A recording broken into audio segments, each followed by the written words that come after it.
Hello and welcome to Theme Park Information. In today's show we're going to be doing a review for Paulton Park, also known as the home of Peppa Pig. Now this is the first time I've been to this park for about 5 years.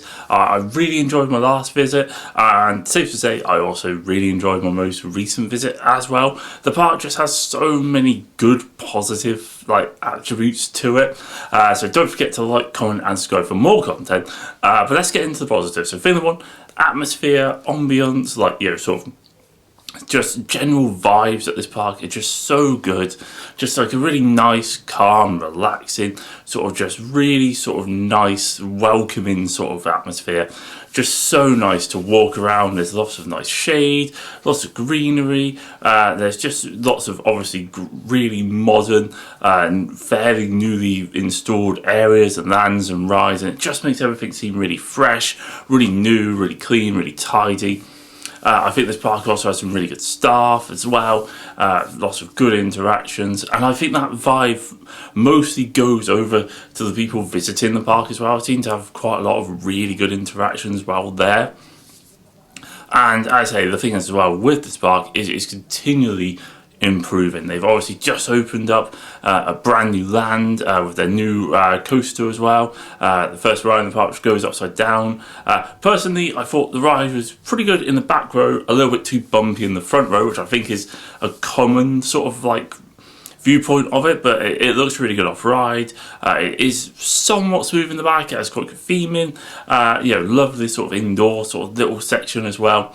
And even though it's not a particularly long ride, it's just perfect for the park. Obviously, they've redone the Raven as well. That used to be Cobra. That's much better. Nice elements of theming throughout the layout, and it just seems to have the faces has worked really well. And again, they've added a really cool little almost like a family-friendly version of a top spin, and that's really good fun. Actually, really enjoyed that ride. Obviously, they're about to expand it again next year, where they open up a brand new water coaster as well, the first for the UK. And I think that'll be really good. It'll be interesting to know if it is just the water coaster, or whether or not they have another couple of flat rides as well to really fill out the land.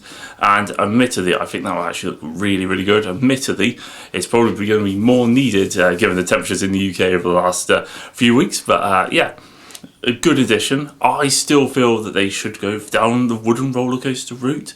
I think that would work perfectly at this park. They've also opened a massive new food hall, and I will say the food was really good.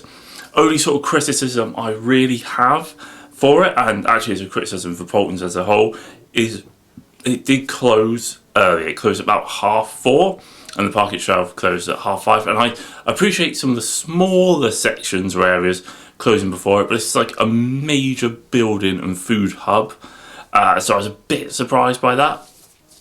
I did feel it maybe did limit what was available quite substantially, and as I say, I do also remember having the burrito from there as well when Tornado Springs, that section opened obviously a few years ago, and that also being just really good quality food, really tasty. So food is something that park does really well. I was also a huge fan of their newly introduced shooting dark ride.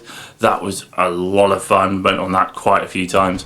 And I'm also pleased to report that pretty much all of the original sort of coasters which were there when I was last there are still all quite good fun. Obviously, they're not necessarily particularly thrilling or extreme or anything. They just seem to be running well. They seem to look good. The areas seem to be well maintained, well looked after. I also like the fact it's free parking, even though I would argue maybe the price of admission is more expensive. And it's just called free parking, but everyone just pays a slightly higher price ticket. But still prefer that, because you're not trying to fill in your reg number as you're leaving the park, or having to pay for it separately or anything like that. So massive improvements there. As I say, I think the park is always usually clean and tidy. I like the little details, like having a little coffee shop and stuff like that on the exit. I thought that was actually really good. Just a nice few options before you're leaving. As I say, obviously they do fast pass and stuff like that. The park had good operations. Overall, as always, just a really good visit. Don't forget to like, comment and subscribe for more content.